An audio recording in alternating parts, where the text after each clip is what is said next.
Bonjour frères et sœurs, c'est votre frère Jean-Paul Lawson. Je sais que ça fait vraiment longtemps que vous ne m'avez pas entendu dans un enseignement, dans une exhortation. Peut-être vous ne m'avez pas entendu directement, mais j'ai toujours exhorté par la voix des autres frères que le Seigneur a mis aussi dans ma vie, les autres frères que je connais aussi, qui sont des serviteurs de Dieu. Si c'est pas moi-même qui exhorte, j'exhorte par la voix des autres frères qui sont autour de moi, que je connais, qui sont aussi dans la saine doctrine, ou qui enseignent des choses qui sont inspirées, ou que je juge convenables, utiles pour l'Église. C'est pour cela que ces derniers temps, vous ne m'avez pas entendu moi-même exhorter directement comme je fais. Et lors de mes déplacements aussi, je n'enregistre plus mes enseignements, parce que je me déplace au moins une fois tous les week-ends, mais je n'enregistre plus mes enseignements comme je le faisais dans le passé.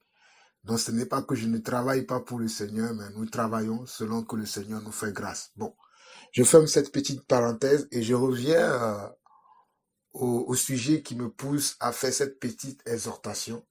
J'espère que vous serez édifiés, j'espère que vous serez encouragés, j'espère que vous serez avertis, j'espère aussi que vous serez consolés. Alors, frères et sœurs, moi, je me repose, en ce moment, je me repose beaucoup parce que je suis beaucoup fatigué par rapport au travail, parce que nous travaillons encore. Nous ne sommes pas à 100% dans l'œuvre du Seigneur. Nous travaillons pour pouvoir avoir les moyens de quoi pouvoir à nos besoins et si possible, aussi aux besoins de certains frères et sœurs, selon que Dieu nous donne l'opportunité ou la grâce. Donc alors, aujourd'hui, j'aimerais vous exhorter sur 2, 3, voire 4 sujets. Très rapidement, ça va être très bref parce que c'est une petite exhortation. Donc, j'aimerais dire aux gens qui demandent que devient le frère Jean-Paul Lawson, sachez que le frère Jean-Paul Lawson va très, très, très bien. Il va très bien, mais par contre, il se repose beaucoup et il est au pied du Seigneur pour apprendre encore avec le Seigneur. Il est au pied du Seigneur pour demander pardon au Seigneur. Il est au pied du Seigneur pour chercher la face de Dieu. Et surtout, je me repose beaucoup. Nous ne savons pas tout. Nous ne connaissons pas tout. J'apprends au pied des autres frères aussi. J'apprends avec la vie et j'apprends aussi à chercher le Seigneur. Beaucoup aujourd'hui ne cherchent plus le Seigneur. Frères et sœurs, j'ai remarqué que beaucoup ne cherchent plus le Seigneur. Chacun cherche ses propres intérêts. Dès que cela ne va plus dans le sens de la personne, on voit que les gens sont démotivés. Les gens n'ont plus la motivation parce que je me rends compte que beaucoup n'ont jamais cherché la volonté du Seigneur, n'ont jamais cherché l'intérêt des autres. Ils ont toujours cherché leurs propres intérêts. Et du moment où les choses ne vont plus dans leur sens, on les voit découragés. Alors, j'aimerais commencer d'abord par la prière. Aujourd'hui, j'aimerais d'abord commencer par la prière. Je sais qu'il est écrit dans la parole que prier sans cesse, prier en tout temps, en tout lieu, comme déjà dans Ephésiens 6 aussi, l'apôtre Paul nous parle de Ephésiens 6, 18, si je ne me trompe pas, où il parle de l'armure du Seigneur et il va finir par prier par l'esprit. Aujourd'hui, il y a des chrétiens qui pensent que lorsqu'on dit de prier sans cesse, cela veut dire qu'on ne doit plus se reposer, qu'on doit être tout le temps dans la prière. On se lève le matin, on prie, à midi, on prie, le soir, on prie, et au fait, qu'on prie 24 heures sur 24. Frères et sœurs, nous devons être dans la maturité aujourd'hui. Nous devons comprendre la parole de Dieu. Lorsque la Bible nous parle, lorsque la parole de Dieu nous parle de prier sans cesse, la Bible veut nous faire comprendre quelque chose de très important. Prier sans cesse veut dire avoir une vie de prière régulière. Bien sûr, je suis d'accord avec vous. Mais cela ne veut pas dire que lorsque tu es fatigué, Tu vas te forcer, oui, il faut que je prie. Que la prière devienne maintenant quoi? Que la prière devient pour toi maintenant, on va dire, euh, euh, un fardeau. Tu n'as plus la liberté. Il y a des gens qui sont fatigués. Au lieu de se reposer, ils vont se baser sur un verset qu'ils ont mal compris dans la parole. La Bible dit prier sans cesse. Et ils vont être là, en train de prier, mais de raconter des salades, pour moi des salades à Dieu, parce qu'ils ne sont pas dans les bonnes dispositions pour prier. C'est pour cela que le Seigneur Jésus, dans Matthieu chapitre 6, il va dire, quand tu pries, rentre comment? La Bible dit que quoi? Quand tu pries, dans Matthieu chapitre 6, vous lirez ça vous-même. Je n'ai pas le temps puisque je ne veux pas que cette exhortation dure longtemps. Dans Matthieu chapitre 6, le Seigneur va dire, lorsque tu pries, entre comment? Dans ta chambre, tu fermes ta porte et que tu parles comment? Et tu parles à ton Dieu. Qu'est-ce que cela veut dire? Ça veut dire que la prière nécessite beaucoup plus que ce que nous croyons. Comme des fois les gens, la Bible dit prier partout, prier sans cesse, prier en tout temps. Les gens pensent que, bon, comme la Bible dit ça, il faut commencer à prier n'importe comment. Non. Il faut qu'on rentre à l'intérieur de nous. Rentrer à l'intérieur de nous veut dire se connecter à Dieu par l'esprit. Se connecter à Dieu par l'esprit et lui parler de ce qu'on a besoin. On n'a pas besoin de prier des heures et des heures et des heures pour que Dieu nous entende. Je veux dire, en une journée. Je n'ai pas besoin de prier des heures et des heures en une journée. Je n'ai pas besoin, lorsque je suis fatigué, dans la journée, je suis parti au travail. J'ai travaillé toute la journée. Je suis fatigué, je rentre. Et là, je veux me forcer. Il faut que je prie. Il faut que je prie. Cela devient comment? Cela devient maintenant un fardeau pour moi. Ce n'est plus un amour, un plaisir pour moi de prier le Seigneur. Mais par contre, cela devient un fardeau. La prière, cela nous connecte à Dieu. La prière, cela nous permet de communiquer avec Dieu. La prière, cela nous permet de parler à Dieu. Mais cela ne peut pas être un fardeau. Lorsque cela devient un fardeau, cela veut dire tout simplement que tu n'es pas en conformité avec Dieu. Cela veut dire que tu fais les choses mécaniquement ou tu fais les choses par la chair et non conduit par l'esprit. Je sais que j'ai publié, parce qu'aujourd'hui je ne le publie plus, parce que le frère Chris Ndikumana a établi maintenant, on va dire, un réseau, comment on appelle ça, un réseau de Google Play où vous pouvez suivre directement l'émission de Chris Ndikumana où il dit que, dans lequel il insiste sur la prière. Je suis d'accord avec lui. Ce qu'on doit prier, mais ce que je vous amène est plus profond que ce que Chris Ndikumana dit. C'est plus profond. Je ne dis pas que je suis plus que Chris Ndikumana. Comprenez ce que je suis en train de dire. Je vous fais comprendre quelque chose qui est très important que nous devons comprendre. Sinon, nous allons nous perdre nous-mêmes. La prière est beaucoup plus que ce que nous croyons, parce que la Bible dit prier sans cesse, on doit prier. La prière, c'est quelque chose, comme je viens de vous dire dans Matthieu chapitre 6, que c'est le fait de rentrer en soi-même et de se connecter à Dieu. Mais si tu dois rester comme ça et commencer à répéter les paroles mécaniques, oui Seigneur ceci, oui Seigneur je te bénis, oui Seigneur merci pour ceci, merci pour cela, oui Seigneur, Seigneur, sans te connecter à Dieu, en rentrant à l'intérieur de toi-même, mes frères, je peux vous dire que cela va vous surprendre. Je peux vous dire qu'il arrive des jours où je ne prie pas. Parce que mon esprit à l'intérieur de moi n'arrive pas à se connecter à Dieu. Parce que la prière, ça va au-delà des paroles, mes frères et sœurs. J'espère que vous allez comprendre ce que je suis en train de dire. La prière va au-delà des paroles. Je n'arrive pas à parler parce que mon esprit, je n'arrive pas à prier parce que mon esprit n'arrive pas à se connecter à Dieu. Donc je ne veux pas être là mentir à moi-même en répétant les paroles. Oui Seigneur, je te glorifie, je te loue. Parce que tu m'as fait ceci, parce que tu m'as fait cela. Et puis je vais dire au nom de Jésus, Amen. Et je vais croire que j'ai prié alors que je n'ai pas prié.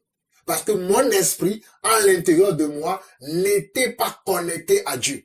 Donc, lorsque la Bible nous exhorte à prier sans cesse, c'est spirituel. C'est-à-dire, nous devons chercher à faire une connexion une connexion de l'esprit avec Dieu. Il y a des gens qui se sont tellement automatisés dans certaines choses qu'ils peuvent se lever le matin à 4 heures et dire prie. Moi, je me lève tous les matins à 4 heures et je prie. Et tous les matins à 4 heures, il se lève, il prie. C'est bien. Je sais que même David disait qu'il célébrait le Seigneur 7 fois le jour. Mais David ne le faisait pas mécaniquement. Parce que David avait fait quoi? David avait appris à communier avec Dieu. À communier avec Dieu par quoi? Par la parole. David avait appris à communier avec Dieu par la parole de Dieu. Donc David pouvait se permettre des fois de se lever la nuit, comme il le disait lui-même dans le psaume, le plus long psaume de la Bible, si vous le connaissez, où David disait que il se levait 7 fois le jour, il célébrait le Seigneur. Je parle bien sûr du psaume 119, le plus long psaume de la Bible, où David parle de comment il célèbre le Seigneur dans sa vie. Donc la prière va au-delà des paroles. La prière est quelque chose de très important. La prière est quelque chose que nous ne devons pas bâcler parce que bon, nous voulons juste respecter une parole que nous avons lue, que nous n'avons pas compris. Parce que, comme je viens de le dire, la prière va au-delà de quoi? Va au-delà de réciter simplement les paroles, de dire simplement merci, de louer simplement. La prière, ça nous connecte à Dieu. Donc c'est quelque chose que nous devons prendre au sérieux et respecter la parole de Dieu comme Jésus a dit à ses apôtres dans Matthieu chapitre 6 que lorsque vous priez, voici ce que vous devez faire. Déjà, il commence d'abord que vous devez rentrer comment? Dans ta chambre. La chambre représente quoi? Représente notre homme intérieur. Nous devons rentrer en nous-mêmes, dans notre homme intérieur qui est l'esprit, pour savoir quel est le besoin de cet esprit afin de parler à Dieu. Sinon, nous allons citer des paroles mécaniques, des paroles automatiques qui ne vont pas correspondre aux besoins de notre cœur. Des fois, je veux prier à Dieu et je bug. C'est-à-dire, je fais comme ça, je baisse la tête, je me concentre pour prier. Les mots n'arrivent pas. Parce que j'attends d'abord que mon esprit soit connecté à l'esprit du Père afin que nous puissions communier. Ce que je vous dis, je l'ai encore vécu ce soir. J'étais en train de prier avec ma famille. J'ai baissé la tête comme on a l'habitude, mais je n'arrivais pas à parler. Il y avait un silence qui a duré un certain temps. Le temps de me connecter, que mon esprit soit connecté au Père pour que je puisse prier, inspiré par lui, pour que cette communion soit une communion parfaite et non une communion automatique, mécanique, bâclée, et je vais me tromper moi-même, je vais dire j'ai prié. J'espère que vous me comprenez. Certains me diront, oui, tu as envoyé toi-même tu avais envoyé tous les jours les enseignements du frère Chris Ndikumana qui parle de la prière, que quand on se lève le matin, on doit prier. Frère, je peux vous dire que des fois je me lève le matin, je ne prie pas. Parce que mon esprit ne s'est pas connecté. Je ne dois pas tromper à moi-même le matin pour dire que j'ai prié, alors que je n'ai pas prié. Non, parce que mon esprit ne s'est pas connecté au Père. Il faut que mon esprit soit connecté. La connexion. Lorsqu'il n'y a pas de l'électricité dans une maison, lorsqu'il n'y a pas d'électricité, si tu appuies sur l'interrupteur pour allumer une lumière, la lumière ne viendra pas. Parce qu'il n'y a pas d'électricité. Lorsqu'il n'y a pas de l'essence dans une voiture, lorsque tu vas démarrer la voiture ne va pas pouvoir faire un pas parce qu'il n'y a pas d'essence. Donc la prière, ce n'est pas les paroles, c'est une question spirituelle. C'est une question de connecter notre esprit à l'esprit du Père. C'est pour cela que le seul passage que je vais partager avec vous aujourd'hui, c'est dans Éphésiens chapitre 6, où l'apôtre Paul dira que faites en tout temps par l'esprit. Dans Éphésiens chapitre 6, l'apôtre Paul va dire faites en tout temps par l'esprit. C'est vrai, on doit prier, mais cette prière doit être comment? Doit être faite par l'esprit. Ce n'est pas une prière automatique, ce n'est pas une prière qu'on récite tous les mêmes jours comme certaines religions. Ils récitent les mêmes paroles tous les jours et ils pensent qu'ils prient. Non, mais c'est une prière qui doit être faite par l'esprit, c'est-à-dire notre esprit est connecté à l'esprit du Père. Notre esprit est connecté à l'esprit de Dieu. Notre esprit est en communion, est en relation permanente, est en relation constante avec l'Esprit de Dieu. Comme l'apôtre Paul pouvait nous le dire dans Éphésiens, comme je vous l'ai dit tout à l'heure, Éphésiens chapitre 6, nous regardons le verset 18 où l'apôtre Paul dit, faites en tout temps, par l'Esprit, toutes sortes de prières et de supplications. Veillez à cela avec une entière persévérance et priez pour tous les saints. Regardez ce que l'apôtre Paul dit. C'est important ici dans ce verset. Après vous-même, méditez sur cette parole. La Bible dit quoi? Il dit, faites en tout temps par l'Esprit. Pas faites en tout temps tous, faites en tout temps comment? Par l'Esprit. Pas répétez en tout temps les mêmes paroles. Non, c'est pour ça que Jésus dira que lorsque vous priez, ne répétez pas les mêmes paroles, les vaines paroles. Il y a des gens, parce qu'ils n'ont pas compris la parole de Dieu, et ils veulent se tromper à eux-mêmes, qu'ils prient 5 heures par jour, ils prient 4 heures par jour, ils prient 20 heures par jour, ils vont être là à parler au Seigneur, ils vont être là, ils prient, mais ils vont répéter les mêmes paroles. Merci Seigneur, merci Seigneur. C'est bien. Mes frères, comprenez ce que je suis en train de dire. Hein. Je ne dis pas que c'est mauvais, parce que qui suis-je pour juger votre prière? Mais simplement, je veux vous amener à être plus parfait dans le Seigneur, à être plus parfait dans la prière, à être plus parfait dans l'œuvre que vous voulez faire. Si vous voulez être plus parfait, si vous voulez améliorer votre style de vie, votre style de prière avec le Seigneur, vous avez besoin de prêter attention à ce que je dis et de comprendre dans quelle direction je vais vous amener. Moi, je veux vous amener au plus profond de ce que la parole veut dire, au plus profond, à la profondeur de la parole. Vous devez comprendre que prier, ce n'est pas simplement réciter des paroles, ce n'est pas simplement parler des choses, mais c'est de connecter son esprit à Dieu afin de savoir quel est le besoin de mon esprit à l'instant T, en ce moment-là. Qu'est-ce que je dois demander à Dieu? C'est pour ça que la Bible dit que lorsque vous priez dans le livre de Jacques, il est écrit que lorsque nous prions, nous ne savons pas ce qu'il faut demander dans nos prières. Mes frères et sœurs, j'espère que vous me comprenez.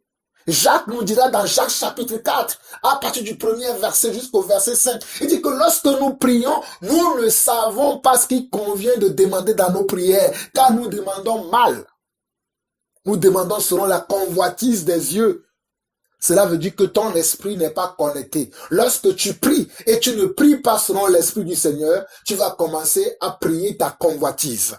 Ça, ce n'est pas une prière. Et c'est pour ça que nous nous prions. Ah, mes frères, j'espère que vous me comprenez. Oh, parce que moi, je sens l'esprit me pousser à vous parler de cela. Parce que je vous dis que lorsque tu pries, sans connecter ton esprit à Dieu, ta prière ne sera jamais exaucée. Si tu veux comprendre, va méditer Jacques chapitre 4 et tu comprendras pourquoi je dis cela. Vous priez mal, Jacques dira, parce que Jacques nous dira que nous prions comment? Selon les convoitises, les plaisirs de notre vie. Et nous appelons ça prière. Et nous pouvons dire que moi je prie 4 heures par jour, je prie 5 heures par jour, je prie 6 heures par jour. Mes frères, détrompez-vous. Ce n'est pas ça la bonne prière. La bonne prière, c'est de connecter son esprit à l'esprit de Dieu. C'est de se laisser, même si mon frère, il y a un vide de 30 minutes, d'une heure selon, de 5 minutes, de 3 minutes. Laisse ce vide pour que l'esprit te connecte à Dieu afin que tu parles réellement à Dieu. Parce que lorsque ton esprit va se connecter à Dieu, tu vas réellement prier selon l'Esprit de Dieu. Que ce soit la prière en langue ou la prière en langue intelligible, selon que l'Esprit te conduit. Parce que tu peux prier en langue, comme tu peux prier comment aussi, en langue intelligible, comme le français, le wolof, le mina, l'anglais, l'allemand. Mais je vous... Excusez-moi, je voulais simplement vous faire comprendre cela. Ne vous trompez plus que vous priez 2 heures par jour, 4 heures par jour, 5 heures par jour. Mes frères, si vous n'arrivez pas à prier, ne priez pas. On ne se moque pas de Dieu et on ne trompe pas Dieu. Apprenez à comprendre ces choses. Connectez-vous à Dieu. Pour vous prouver ce que je suis en train de vous dire, je termine ici par la prière. Après, je vais aborder un autre sujet aussi pour l'église aujourd'hui. Je vais aborder encore un autre sujet pour terminer par la prière. Regardez dans Luc chapitre 18. Nous allons lire une histoire dans Luc chapitre 18. Dans Luc chapitre 18, à partir du verset 9, le Seigneur nous dit ceci. C'est Jésus lui-même qui dit ça. Il dit encore cette parole en vue de certaines personnes. Et il dit encore cette parabole en vue de certaines personnes.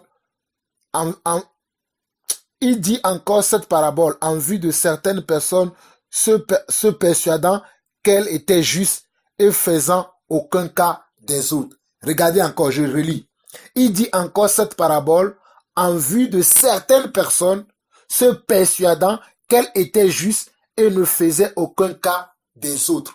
Comme certains aujourd'hui pensent qu'ils sont justes lorsqu'ils sont là à répéter des paroles mécaniques, lorsqu'ils sont là à réciter des paroles comme certaines religions qui sont là à réciter les mêmes paroles tous les jours. Alors que le Seigneur a dit que lorsque vous priez, ne répétez pas les vaines paroles. Mais on voit les gens, ils répètent les mêmes choses.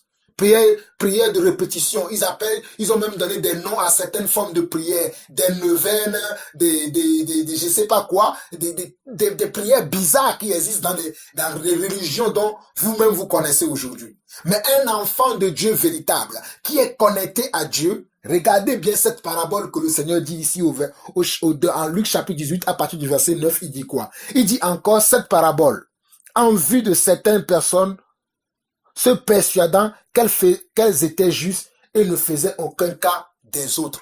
Lorsque tu pries comme ça, tu penses que ta prière a exaucé et tu crois que Dieu t'a écouté et tu oublies que non, Dieu ne t'a même pas exaucé parce que tu viens de réciter des paroles sans vie, des paroles qui ne sont pas des paroles de Dieu. Vous allez comprendre pourquoi je dis ça. Les paroles qui ne sont pas les paroles de Dieu. Car dans Jean 15, verset 7, qu'est-ce que la parole dit?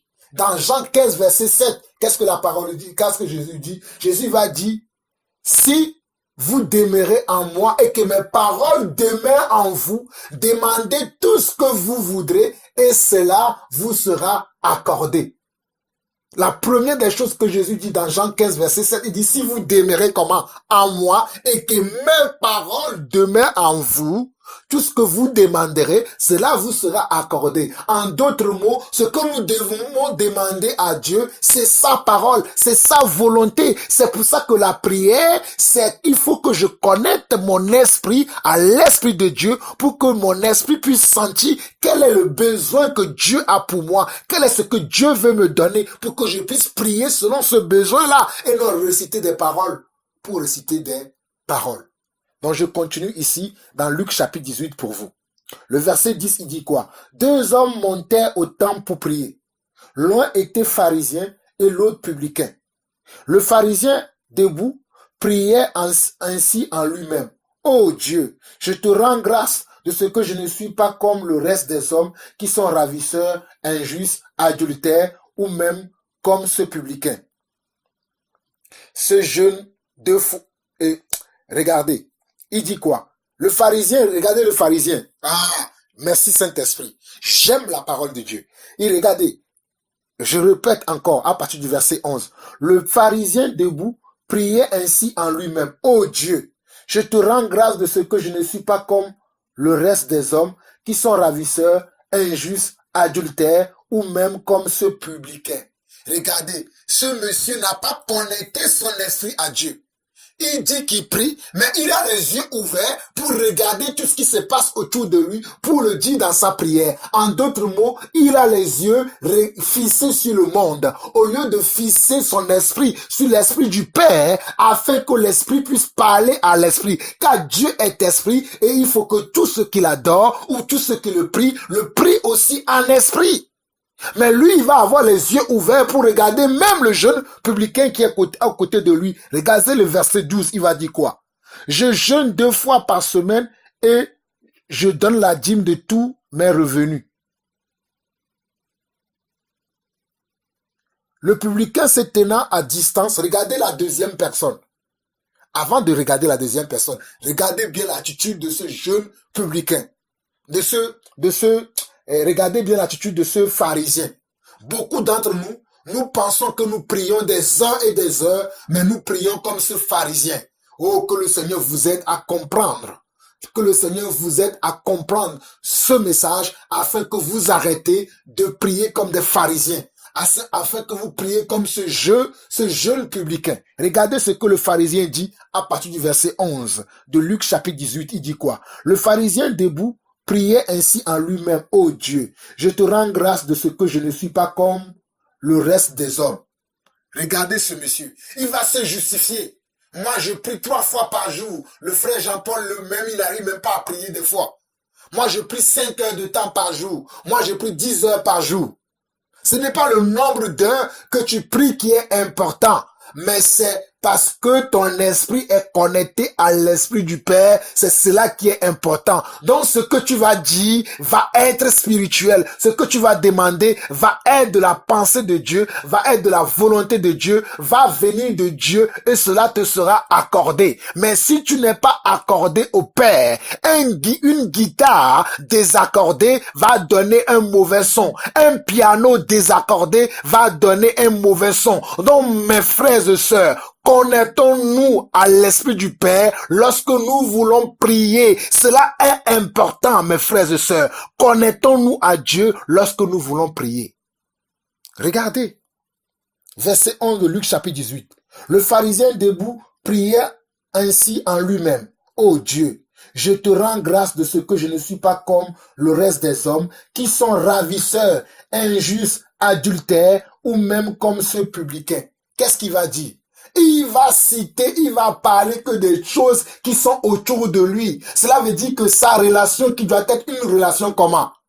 Verticale, c'est-à-dire du bas vers le haut. Il n'a pas cette relation-là. Lui, il a une relation horizontale. La relation horizontale, c'est que tu es là, tes yeux sont fixés sur ce qui t'entoure, ce que tu vois autour de toi. Frères et sœurs, vous ne pouvez pas savoir combien je ne veux pas savoir ce qui se passe autour de moi, mais je veux avoir une relation verticale avec Dieu. Je veux savoir qu'est-ce que Dieu a dans son cœur. Je veux connaître la volonté de Dieu. J'ai les regards fixés sur Dieu. C'est pour ça que vous ne me voyez plus sur les réseaux sociaux comme je l'étais avant. Vous ne me voyez plus sur YouTube comme je l'ai fait avant. Ça sera la deuxième partie de cette exhortation. Parce que ces choses sont devenues aujourd'hui une distraction pour le monde. Les gens pensent que c'est ça le christianisme. Les gens pensent que c'est ça, c'est comme cela que nous devons démontrer notre foi, que nous devons prouver notre foi. Oh mes frères, si vous pouvez savoir comment Dieu s'en fiche de combien d'heures tu passes par jour dans la prière. Si tu peux savoir comment Dieu s'en fiche de combien d'heures tu passes sur les réseaux sociaux en disant que tu exhortes tel frère, tu exhortes telle personne. Si tu peux savoir combien de temps combien Dieu s'en fiche. Mais ce que Dieu attend de toi, c'est que tu sois au bon endroit, au bon moment avec les bonnes personnes. C'est que tu sois connecté réellement avec lui, en parlant avec lui, en échangeant avec lui et non venir déballer ton sac devant lui comme cela. Comme ce monsieur qui dit, le pharisien debout priait ainsi en lui-même: ô Dieu, je te rends grâce de ce que je ne suis pas comme le reste des hommes qui sont ravisseurs, injustes, adultères ou même comme ceux publicains. Maintenant, regardez l'attitude de la deuxième personne. Et c'est mon état actuel aujourd'hui. C'est mon état actuel aujourd'hui. J'ai soif de voir Dieu. J'ai soif que Dieu me montre quelque chose. J'ai soif que Dieu me fait voir autre chose. J'ai soif de connaître la pensée de Dieu. J'ai soif de connaître la volonté de Dieu. J'ai soif de vivre les merveilles de Dieu. J'ai soif.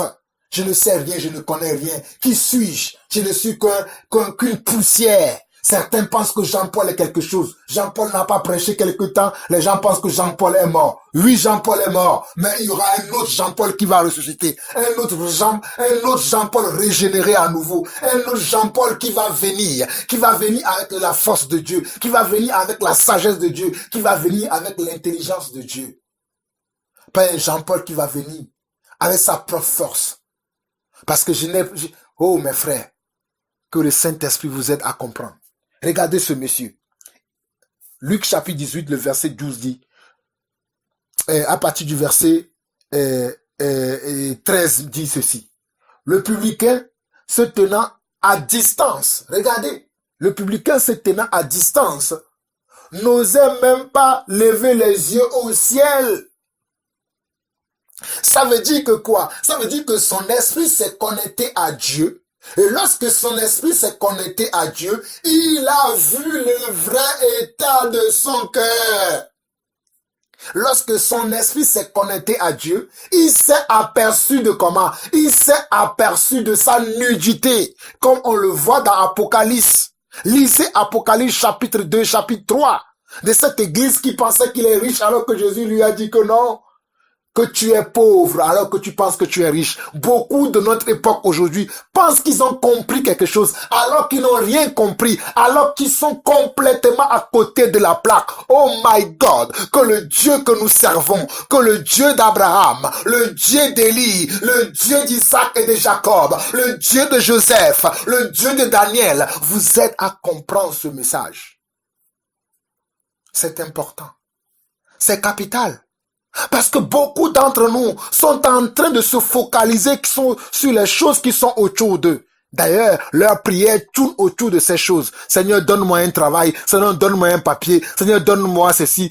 Je ne dis pas que nous ne devons pas prier pour ces choses. Comprenez-moi très bien. Ne déformez pas mes paroles. Mais la prière doit aller au-delà de cela, comme je vous le montre ici. Ce monsieur, lorsqu'il s'est connecté à Dieu, regardez sa prière, Luc chapitre 9, Luc chapitre 18 à partir du verset 9, mais là nous sommes au verset 13. Et le verset 13 dit quoi? Le publicain, se tenant à distance, n'osait même pas lever les yeux au ciel, mais il se frappait la poitrine en disant, « Oh Dieu, sois apaisé envers moi qui suis un pécheur. » Voici un homme qui est vrai, parce que c'est un homme qui s'est connecté à Dieu par l'esprit avant d'ouvrir la bouche. Ce n'est pas un homme qui est venu simplement accomplir comment? Accomplir un devoir chrétien. Ce n'est pas simplement un homme qui est venu s'engenouiller juste pour accomplir comment? Un devoir chrétien ou bien un devoir quotidien. Vous allez dire, mais frère Jean-Paul, toi qui es un enseignant de la parole, toi qui te dis que tu es apôtre, il t'arrive de ne pas prier même des jours. Oui, mes frères, je préfère vous dire la vérité. Il y a des jours où je me lève et la prière ne vient pas parce que mon esprit n'arrive pas à se connecter à l'esprit du Père. Je ne sais pas comment vous l'expliquer, mais ce sont des choses que vous devez vivre vous-même. Mon esprit n'arrive pas à se connecter. Mais lorsque des fois, mon esprit se connecte, la prière devient fluide. Je ne cherche pas mes mots, parce que là, mon esprit est connecté à l'esprit du Père et les paroles sortent d'elles-mêmes de ma bouche. Parce que lorsque mon esprit se connecte à l'esprit du Père, je me rends compte de mon vrai état actuel. Le check-up se fait directement. Oh, la vision arrive directement et je vois que je suis nu. Et je commence à demander au Seigneur, couvre-moi parce que je suis nu. Pardonne-moi parce que j'ai péché contre toi. Oh Seigneur, sois apaisé envers moi. Accorde-moi encore ta grâce. Montre-moi le chemin de la vérité. Montre-moi ta voie comme en ce moment. Regardez bien. Je lis encore pour vous. Le publicain se tenait à distance, n'osait même pas lever les yeux au ciel. Si vous regardez avant le verset 11 où vous avez les pharisiens, comparez vous-même, faites une comparaison. Le publicain n'arrivait même pas à regarder où? Le ciel, parce que son esprit était connecté déjà, comme son esprit a été connecté à l'esprit du Père, il ne peut même plus lever les yeux pour regarder au ciel. Pour regarder la face du Seigneur, parce que le Seigneur lui a montré son état. Excusez-moi, et son état était catastrophique. C'est pour cela qu'il a commencé à demander pardon, à faire son mea culpa devant le Seigneur. Beaucoup d'entre vous, durant des mois et des mois, des années, vous priez et vos prières ne sont pas exaucées parce que vous êtes comme ce pharisien. Parce que vous êtes comme ce pharisien.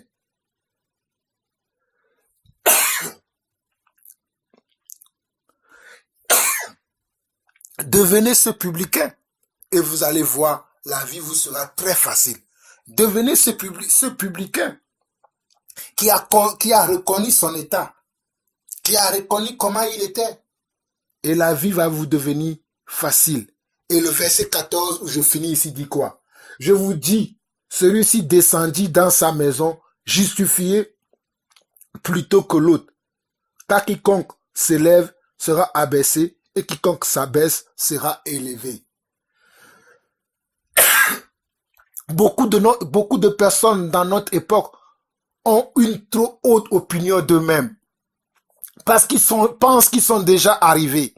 Parce qu'ils font ceci ou ils font cela. Mes frères et sœurs, j'étais comme cela avant, mais Dieu m'a ouvert les yeux. Dieu m'a montré mon état et je change. J'espère que vous aussi, vous allez changer. J'espère que vous aussi, vous allez emprunter le chemin du changement et que vous n'allez pas rester sur ce chemin d'égarement, ce chemin d'étourdissement pour rester sur ce chemin jusqu'à ce que la nuit arrive. Parce que la nuit arrive bientôt.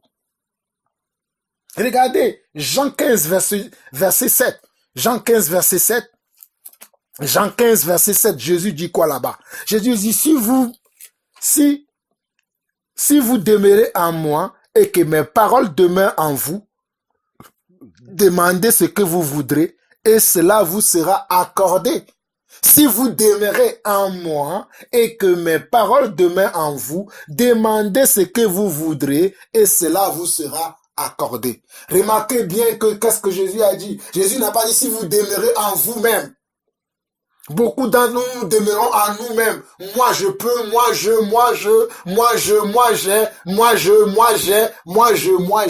Dieu n'a que faire de moi Dieu, moi j'ai. Dieu n'a que faire de cela. Connectez-vous à Dieu par votre esprit. Arrêtez de vous tromper vous-même que vous priez. Parce que Jacques nous l'a bien démontré. Et moi, je préfère croire à Jacques. Moi, je préfère suivre le modèle de Jacques. Moi, je préfère suivre le modèle de Jacques. Parce que Jacques est un véritable apôtre. Jacques est un véritable apôtre qui nous montre la voie de la vérité. Que de suivre vos voies. Parce que vous suivez vous-même. Vous n'écoutez plus la voix de Dieu. Vous suivez vous-même vos chemins. La Bible dit d'ailleurs que personne n'a jamais cherché Dieu. Parce que chacun suivait son propre chemin jusqu'au jour où Christ est arrivé. Mais moi, Christ est arrivé pour que je ne suive plus ma propre voie, mais que je suive la voie de Christ. Et la voie de Christ m'oblige à vous dire cela, que vous devez arrêter de prier de cette manière-là, d'être là à répéter des paroles vaines devant Dieu, à répéter des paroles vaines tout le temps, des paroles qui n'ont pas de sens, ou bien des paroles qui sont que des paroles de la convoitise par rapport aux choses qui sont autour de vous. Ou bien les paroles qui vous mettent dans l'orgueil, qui veulent vous mettre que vous êtes au-dessus des autres alors que vous n'êtes rien. Frères et sœurs, je ne suis rien. Je vous demande pardon. Priez pour moi. J'ai besoin de prière. J'ai besoin que lorsque vous allez vous connecter au Père et que le Père va vous dire ce que vous devez demander dans vos prières, souvenez-vous aussi de moi, car moi j'ai besoin du Père. Comme je le fais lorsque j'arrive à me connecter au Père, je ne vous oublie pas. Ne m'oubliez pas aussi. Car nous avons besoin de nous rééduquer. L'Église a besoin de la rééducation aujourd'hui. Frères et sœurs, nous avons besoin de nous rééduquer. Nous ne sommes pas au bon endroit. Nous ne sommes pas ce que nous devons être et nous ne pouvons pas prétendre ce que nous croyons que nous sommes. Mes frères et sœurs, beaucoup d'entre nous, nous sommes perdus. En tout cas, moi j'étais perdu. Lorsque Dieu m'a montré cela, que je viens simplement devant lui et que je raconte mes projets, je raconte ceci, que je ne me connecte pas à lui, j'ai dit Seigneur, pardonne-moi, pardonne-moi, pardonne-moi. Pardonne-moi d'avoir suivi mes propres voies. Pardonne-moi de m'avoir abandonné moi-même à moi-même. Oh Seigneur, montre-moi maintenant la voie de la vérité. Montre-moi maintenant que je suive ta voie, que je suive, Seigneur Dieu, ce que tu veux de moi, que je sois connecté à toi pour parler avec toi tous les jours. C'est pour ça que lorsque je sens que mon esprit n'est pas connecté, je ne me force pas pour raconter des paroles, pour me soulager, pour me dire que j'ai fait un devoir chrétien. J'ai prié aujourd'hui, j'ai prié pour l'église, j'ai prié pour une telle personne. Mes frères et sœurs, des fois même les gens me demandent de prier pour lui, pour eux. J'arrive, je me mets comme ça à prier et les mots n'arrivent pas. Les mots que je dois dire n'arrivent pas. Je ne peux pas prier. Je laisse jusqu'à ce que mon esprit soit connecté au Père pour que je puisse prier efficacement pour la personne. Parce que la prière, ce n'est pas quelque chose d'automatique. C'est dans les églises qu'on nous a enseigné cela. Prie, tu commences à dire n'importe quoi. Non, laisse d'abord ton esprit se connecter à Dieu et l'esprit te dira ce qu'il faut demander dans la prière. D'ailleurs, Jésus nous a donné l'exemple typique en Matthieu chapitre 6. Des fois, quand les mots manquent comme ça, je suis là simplement, je dis que ton règne vienne dans mon cœur. Que ta volonté se fasse dans ma vie. Je commence à dire les choses que Jésus a déjà dit. Parce que je n'arrive pas à trouver les mots. Pourquoi je vais inventer? Vous inventez des prières aujourd'hui. Les prières qui ne sont pas inspirées. Les prières qui ne viennent pas de l'esprit. Les prières qui ne viennent pas de Dieu. Pour dire, moi je prie 2 heures par jour, je jeûne 2 heures par semaine, comme ce publicain de Luc chapitre 19, Luc chapitre 18, le verset 12, dans lequel il disait que moi je jeûne 2 par semaine, je donne la dîme. C'est ça que vous pensez, oui, j'ai donné la dîme de ma journée. Je me suis levé le matin, j'ai prié peut-être le soir, j'ai donné la dîme de mon temps. Aujourd'hui, j'ai fait ceci. Mon frère, ce n'est pas ça. Tu peux prier, je ne sais pas quoi, le matin, le midi, le soir. Tu peux prier comme tu veux toute la journée. Mais si tu n'as pas été connecté à Dieu avant de prier, je te dis que tu as parlé en l'air. Sachez-le aujourd'hui. Que tout homme le sache aujourd'hui, que lorsque nous ne connectons pas d'abord notre esprit à Dieu, que toute forme de prière que nous faisons, que ce soit les prières de grâce, les prières de supplication, les prières d'adoration, les prières d'intercession, ce sont comment? Ce ne sont que des paroles en l'air.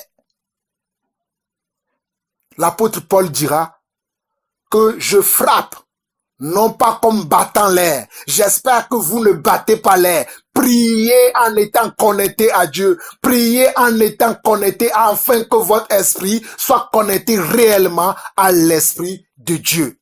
Frères et sœurs, c'était tout pour moi concernant la prière. Avant de finir, il y a quelque chose dans mon cœur qui trotte dans mon cœur depuis un certain temps que je vois aujourd'hui.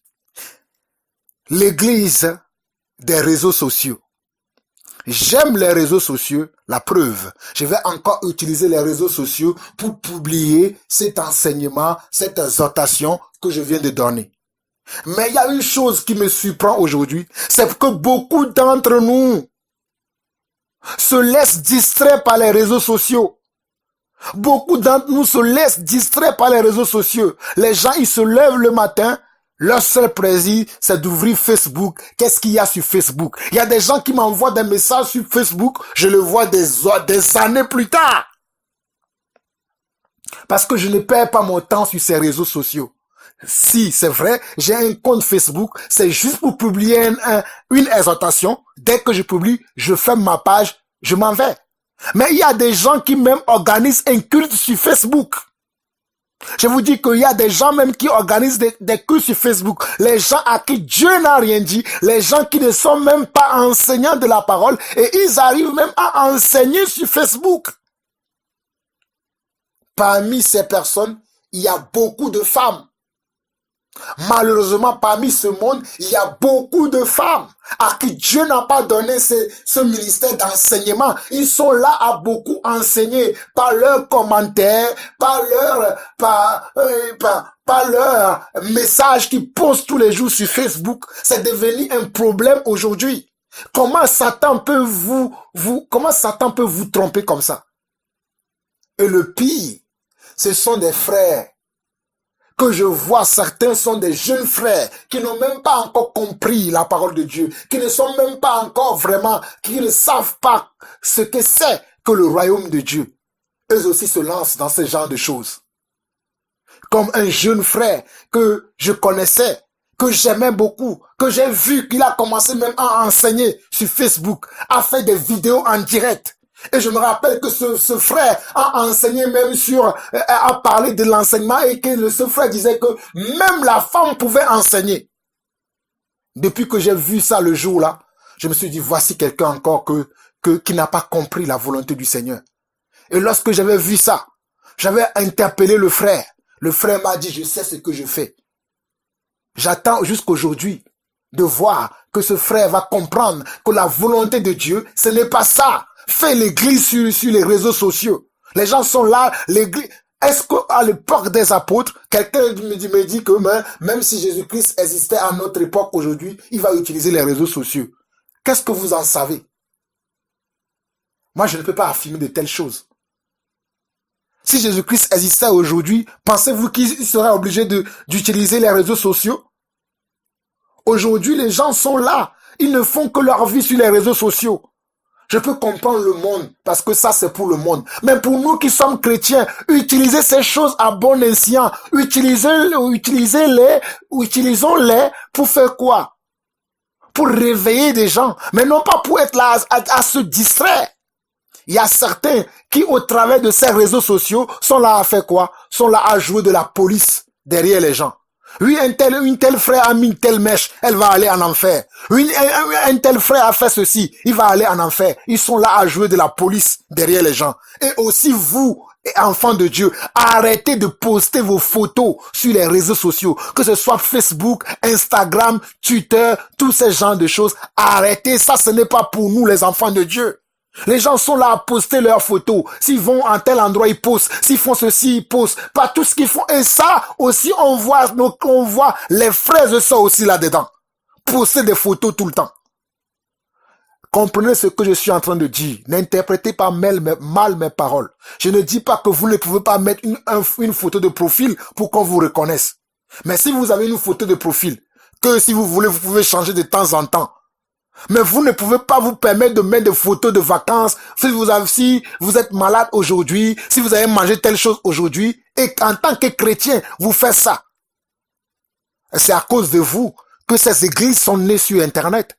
Les églises que nous voyons aujourd'hui qui sont nées sur Internet, où on se permet de pouvoir parler de la vie de quelqu'un, de pouvoir dire, comme j'ai entendu, un frère m'a dit que quelqu'un lui a demandé, pourquoi tu portes la barbe? Pourquoi tu portes la barbe? Mais qu'est-ce que sont ce genre de questions? Comme si Jésus avait dit que l'homme ne doit pas porter de la barbe. Non, c'est toi qui aimes, c'est ton style. Tout le monde doit avoir son style. Tant que nous sommes propres, que nous ne scandalisons personne avec notre vie de Dieu, parce que Jésus dit aussi dans Matthieu chapitre 15, que malheur à celui qui scandalise plutôt, malheur à celui qui scandalise l'un de ses plus petits enfants. D'autant... Oh, mes frères et sœurs, c'est important. C'est important. Mais bon, je vais m'arrêter parce que il y a beaucoup de choses, je vois aujourd'hui, que les gens ne comprennent pas. Les gens sont là en longueur de journée à rester focalisés sur ces choses qui n'ont rien à voir avec l'église. Surtout pour ceux-là qui enseignent. N'oubliez pas que Jacques nous dit quoi? Jacques nous dit que ne soyez pas nombreux à enseigner. Car ceux qui enseignent seront jugés doublement. J'espère que lorsque vous faites ce genre de choses, que vous êtes conscient de ce que vous faites. Et l'apôtre Paul nous dira, dans Romains, chapitre 2, que toi qui condamnes les autres, mais qui fais les mêmes choses. Moi, aujourd'hui, je ne condamne pas les autres. Je suis là pour nous réveiller nous-mêmes.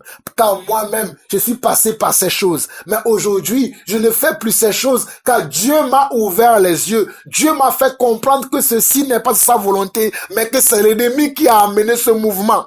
Ce mouvement de FBI dans l'église, où on est là, on surveille les frères et sœurs, on surveille les autres pour voir ce qu'ils font, pour pouvoir faire un message après, non pas un message inspiré de Dieu, mais un message inspiré de comment? De notre visionnage de la vie des autres. C'est ça. Je vous dis la vérité, beaucoup sont là, ils sont là à jouer le FBI de l'église. Et s'il vous plaît, je ne suis pas le FBI de Dieu. Ne m'envoyez pas des vidéos pour que moi je puisse monter à la chair après, pour pouvoir dire que oui, un tel a fait ça, il est dans le faux. Ne m'envoyez pas ce genre de choses. Je ne suis pas... Dieu peut se défendre lui-même.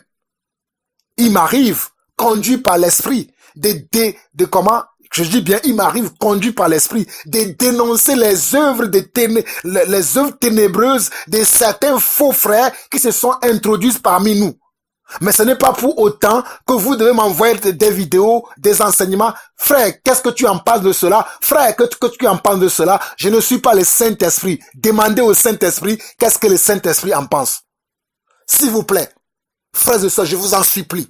Arrêtez de m'envoyer des vidéos dans lesquelles je n'ai rien à faire. Parce que ce n'est pas ça mon appel. Et vous êtes là à m'envoyer cela. Frère, qu'est-ce que tu en penses? Qu'est-ce que tu en penses?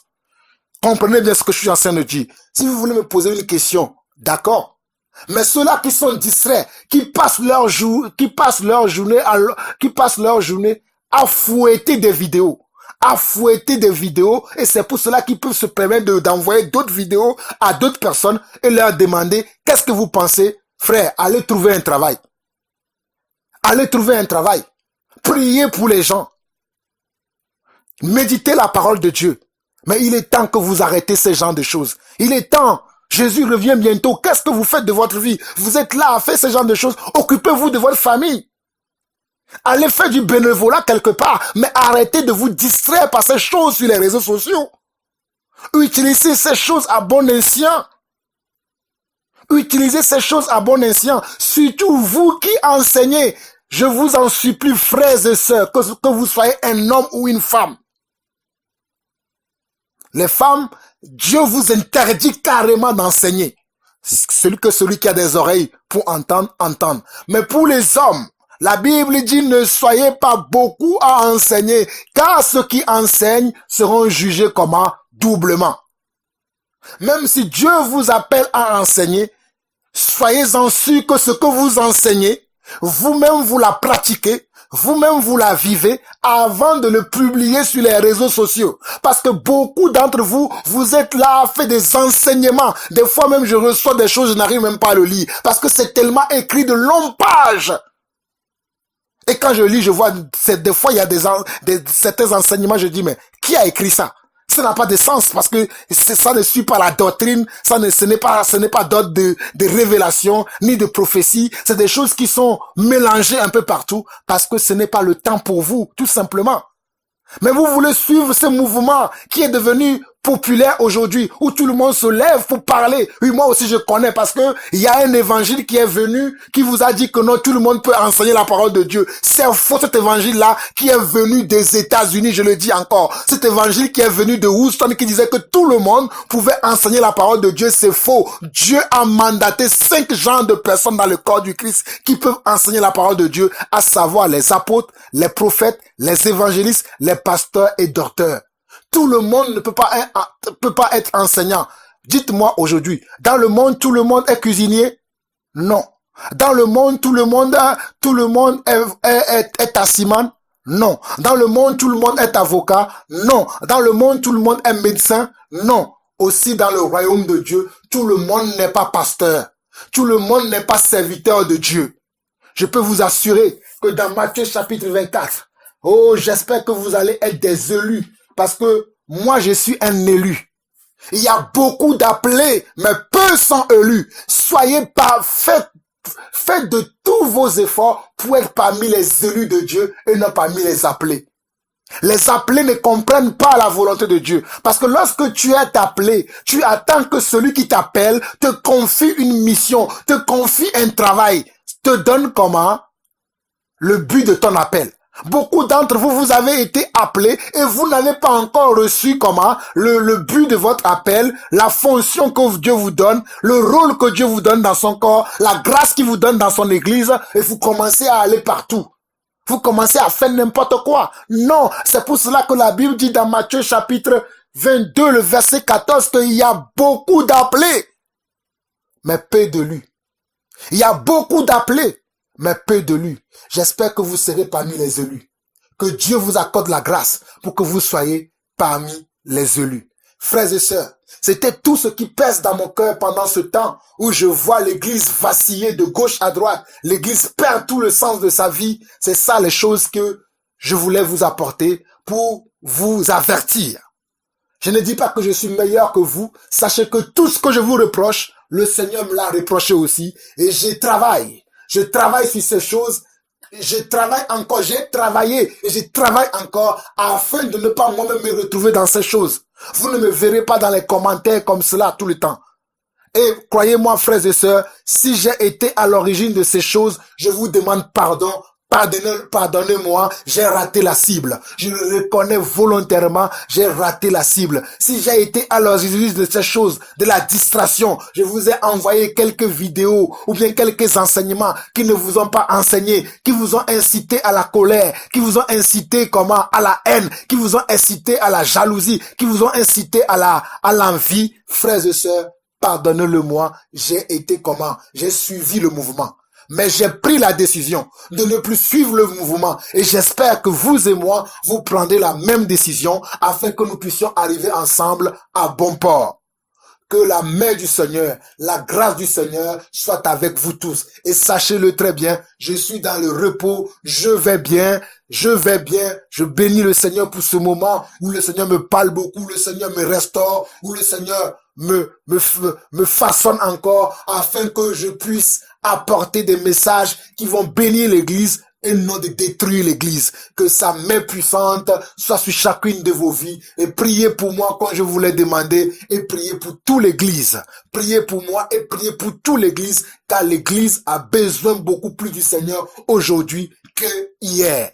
Que sa grâce, sa paix demeure avec chacune de vos vies dans le nom puissant de Jésus-Christ. Vous avez écouté la voix de votre frère Jean-Paul Lawson, la voix qui crie dans le désert pour aplanir le sentier de son maître.